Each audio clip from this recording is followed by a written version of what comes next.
बिस्मिल्लाहिर्रहमानिर्रहीम। अस्सलाम वालेकुम रहमतुल्लाहि वबरकातुहू। मैं हूं मोहम्मद इमरान, मौजूद हूं सऊदी अरब में। हज 2025 के हवाले से ऑलरेडी मैंने 4 ट्रेनिंग्स की वीडियो बताई हैं, जिसके अंदर पाकिस्तान से रवानगी, मक्का मदीना के होटल्स और आपका हज और तमाम तर चीज़ों के ऊपर डिटेल से वीडियो बनाई है। और हज 2025 के दौरान आने वाले प्रॉब्लम्स और उनका सलूशन, तमाम तर चीज़ें मैंने वीडियोस बना दी हैं।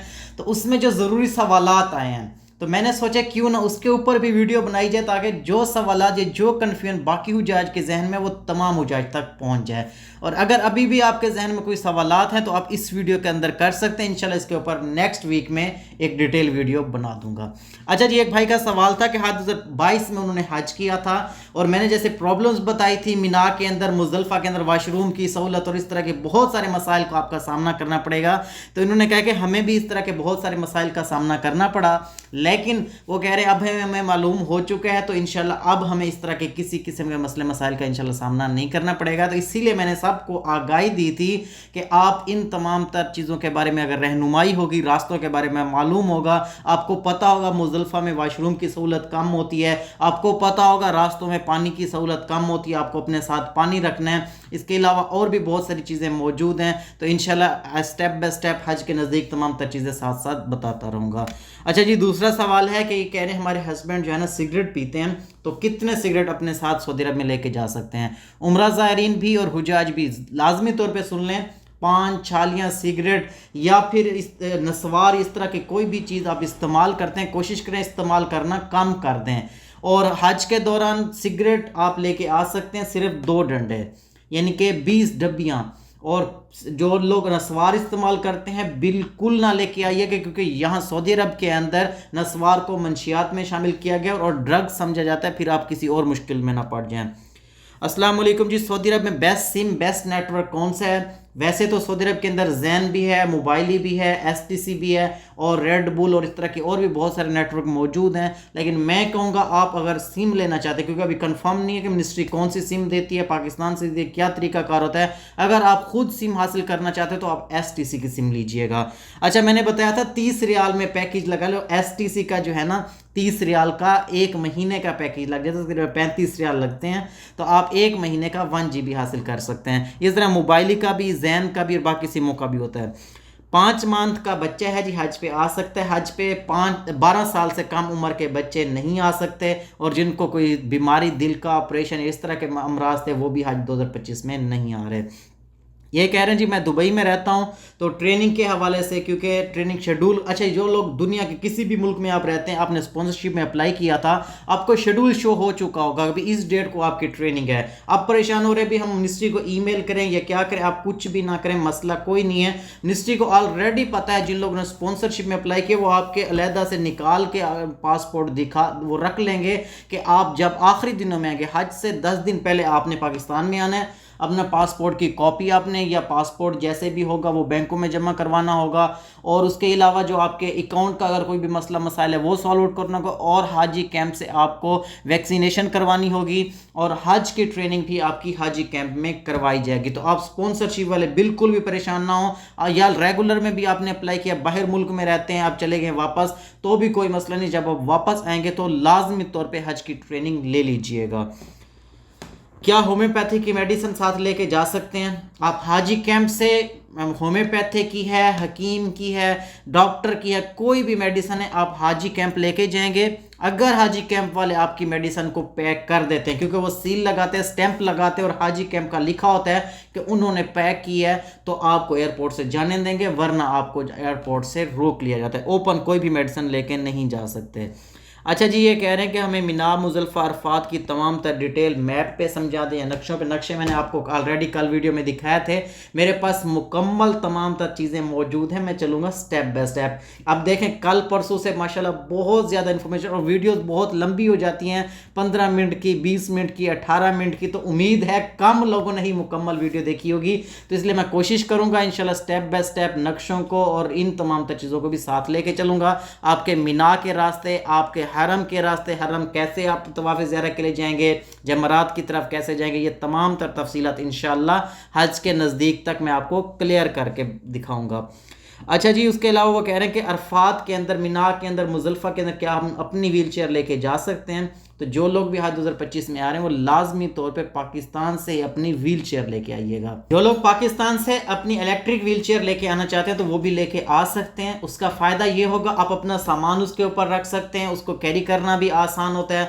اور جو لوگ ویل چیئر پہ ہیں لازمی طور پہ ان کے ساتھ ان کا بہن، بھائی، والدین ہیں تو ان کا بیٹا یا بیٹی ساتھ ضرور ہونی چاہیے، کیونکہ ہر جگہ پہ ویل چیئر نہیں چلتی۔ بعض اوقات ناہموار راستے بھی ہوتے ہیں، کچھ ایسی جگہیں بھی ہوتی ہیں جہاں پہ ویل چیئر کا داخلہ یا جانا آنا مشکل ہوتا ہے، تو وہاں پہ آپ کو جو آپ کے ساتھ ہوگا وہ ضرور کام آئے گا۔ اچھا جی، یہ کہہ رہے ہیں کہ خواتین کا جو احرام میں نے بتایا تھا ان کا کپڑے ہی ہوتے ہیں، آپ اوپر جو ہے نا گون پہن لیں، تو وہ کہہ رہی ہیں کہ بھی خواتین اپنے بال خود کاٹ سکتی ہیں، خواتین اپنے بال خود بھی کاٹ سکتی ہیں، ان کا جو ساتھ محرم ہوتا ہے بیٹا، والد یا شوہر، وہ بھی ان کے بال کاٹ سکتا ہے۔ طواف زیارہ کا کیا انتظام ہوتا ہے؟ ٹرانسپورٹ ہوتی ہے۔ 10 ذی الحجہ کو کوئی بھی ٹرانسپورٹ نہیں ہوتی، ہر جگہ شدید قسم کا رش ہوتا ہے، صرف تمام لوگ پیدل ہی حرم کی طرف جا رہے تھے۔ تو میں کہوں گا 10 کو آپ طواف زیارہ کے لیے نہ جائیے گا، بہت زیادہ رش ہوتا ہے، راستے بلاک ہوتے ہیں، بہت سارے حجاجوں کو بہت ساری تنگی ہوتی ہے۔ اور ٹرانسپورٹ کی سہولت ایسا ہوتا ہے کہ 11 ذی الحجہ 12 ذی الحجہ کو زون نمبر 5 کی طرف بھی، اگر مینا کے کوئی بھی یعنی کہ داخلے سے یا مینا سے باہر نکلیں گے تو وہاں پہ کوئی نہ کوئی گورنمنٹ کی بس سروس موجود ہوتی ہے۔ حج والنٹیئرز گروپ میں کیسے شامل ہوا جاتا ہے؟ الحمدللہ سے میں پاکستان حج والنٹیئرز گروپ کے ساتھ پچھلے 2-3 سال سے مینا میں حجاج کی خدمت کے لیے جا رہا ہوں، تو سعودی عرب کے اندر رہنے والے اقامہ ہولڈر اس میں اپلائی کر سکتے ہیں۔ آن لائن اپلائی ہوتا ہے، آپ کے شہروں میں ہی ٹریننگ ہوتی ہے اور اس کے بعد تمام لوگوں کو مینا کی طرف لے جایا جاتا ہے اور 3 دن کے لیے حجاج کی خدمت کی جاتی ہے فی سبیل اللہ۔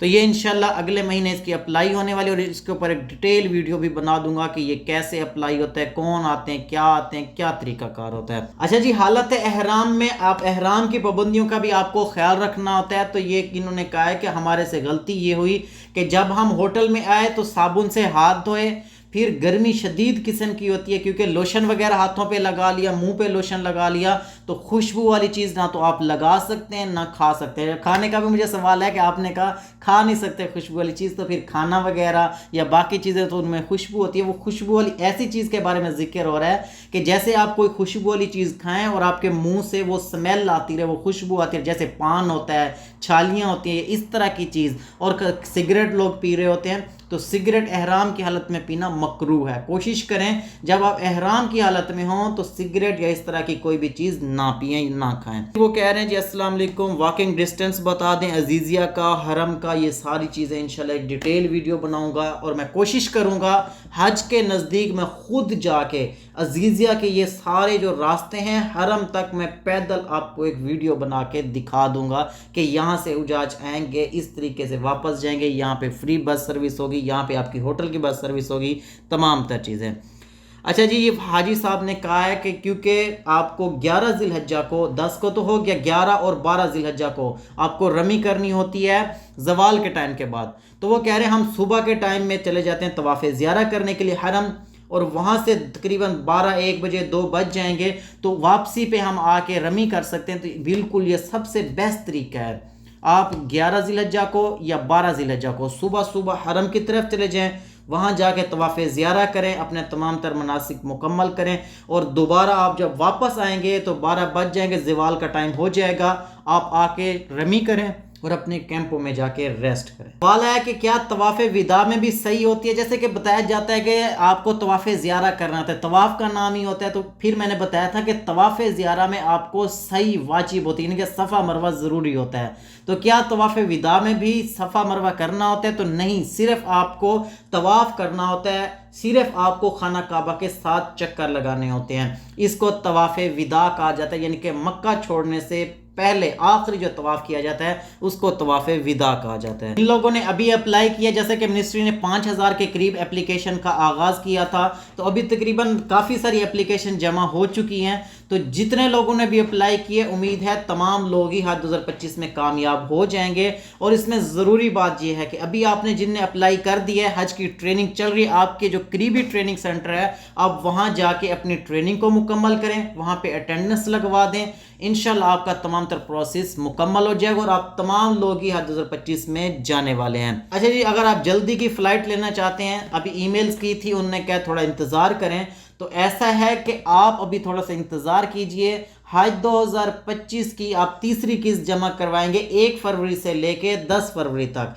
तो पासपोर्ट भी जिनके अभी तक बन के आ गए, वो सोच रहे भी हम पासपोर्ट का क्या करें, कब जमा करवाएंगे, तो तब ही आप बैंक वालों से पूछिएगा। बैंक वाले ही जो जल्दी की फ़्लाइट लेना चाहते हैं, बैंक से ईमेल करवाइएगा या आप खुद मिनिस्ट्री को कंप्लेन या तमाम तर चीज़ें कर सकते हैं।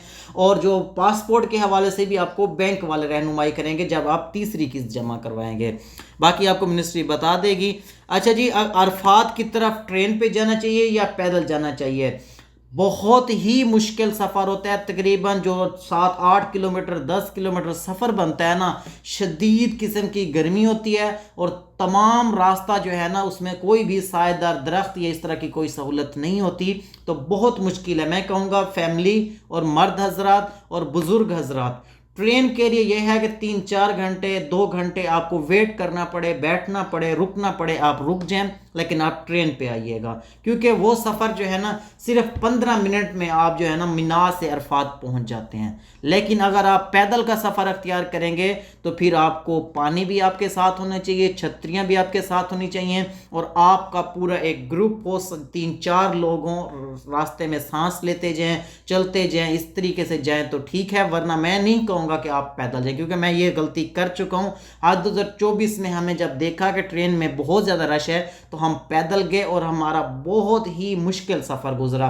वहाँ पहुँच के हमारे कुछ दोस्त बेहोश भी हो गए थे, कुछ दोस्तों की तबीयत ख़राब हो गई थी। वापसी पे भी हमने फिर ट्रेन का सफ़र अख्तियार किया था, तो मैं मशवरा ट्रेन का ही दूंगा। जैसा कि आजकल अभी बताया जा रहा है कि पोलियो की वैक्सीनेशन उम्रा ज़ायरीन के लिए ज़रूरी है। आप हर जगह पे सुन रहे होंगे कि पोलियो की वैक्सीनेशन, पोलियो का वैक्सीनेशन कार्ड, ये तमाम तर चीज़ें। तो क्या हुजाज को भी अपनी वैक्सीनेशन खुद करवानी होगी, इसका क्या तरीकाकार होगा? तो आपके हज पैकेज के अंदर तमाम वैक्सीनेशन और तमाम तर चीज़ें ऑलरेडी शामिल हैं। आपको हाजी कैंप से ही बताया जाएगा कि अब जाके आप अपनी वैक्सीनेशन करवाएं। आपका जो मुतलका आपके शहर के करीब का जो हाजी कैंप होगा, आप वहाँ पे जाएंगे हज से 10 दिन पहले, या फिर जैसे पोलियो के हवाले से बताया जा रहा है, तो जो भी तरतीब होगी आपको हाजी कैंप से ही बताया जाएगा। आपने खुद कहीं भी नहीं जाना, खुद अपनी मर्जी से कोई भी वैक्सीनेशन या कुछ भी नहीं करवाना। अच्छा, यहाँ लास्ट पे एक ज़रूरी बात और भी बता दूँ, इन सवालों में तो नहीं है लेकिन मैंने ये चीज़ नोट की है और देखी है। तमाम लोग अब इंतज़ार कर रहे हैं कि शायद अभी जो है ना सऊदी वीज़ा बायो ऐप के ज़रिए हमें फिंगरप्रिंट करने हैं। फिंगरप्रिंट ऐसा है, जब आपका फ़्लाइट शेड्यूल आ जाएगा, फ़्लाइट शेड्यूल आने के बाद आपका जो पासपोर्ट और तमाम तर चीज़ें मिनिस्ट्री आपसे मांगेगी और तब आपको कहेगी कि अपने सऊदी वीज़ा बायो ऐप के ज़रिए फिंगरप्रिंट करें। क्योंकि जो आपके फिंगरप्रिंट होते हैं, सऊदी वीज़ा बायो ऐप ये सऊदी अरब मिनिस्ट्री की वेबसाइट की ऐप है। आपके जो फिंगरप्रिंट है उनकी वेबसाइट पे अपलोड हो जाते हैं। जब वीज़ा का प्रोसेस होता है तो वहाँ से वो आपके फिंगरप्रिंट मैच करके वीज़ा कंप्लीट हो जाता है। अगर आपने अभी कर दिया और बाद में मिनिस्ट्री ने कहा जी अपने फिंगरप्रिंट करें, क्योंकि ये तकरीबन 45 डेज़ या सम डेज़ के लिए आपके फिंगरप्रिंट वहाँ पे रहते हैं, उसके बाद डिलीट हो जाते हैं। तब ऐसा ना हो कि आप अपने फिंगरप्रिंट ऑलरेडी किए हो, आपने वही फॉर्म जमा करा दें, क्योंकि सक्सेसफुल और तमाम तर चीज़ें आपकी आ जाती हैं। आप कहें जी हमने तो ऑलरेडी फिंगरप्रिंट किए हुए हैं, अगर वही फॉर्म और उसी चीज़ से दिया, आगे आपके वीज़ा में प्रॉब्लम हो सकता है। तो इसलिए आप सऊदी वीज़ा बायो ऐप कभी ना छेड़िएगा, उसको समझ लें, सिर्फ देख लें, लेकिन जैसे ही मिनिस्ट्री ऐलान करेगी उसके बाद अपने फिंगरप्रिंट करवाइएगा। उम्मीद है आज की वीडियो आपको अच्छी लगी। अगर अच्छी लगी तो वीडियो को लाइक और सब्सक्राइब लाजमी कर लें, क्योंकि मैंने अभी माशाल्लाह से बहुत अच्छी कोशिश की है और बहुत अच्छी कोशिश करता भी रहूँगा कि आप हुजाज को तमाम तर चीज़ों के बारे में आगाही करता रहूँ और हज के मसाइल और ताज़ा तरीन अपडेट्स आपके साथ शेयर करता रहूँगा।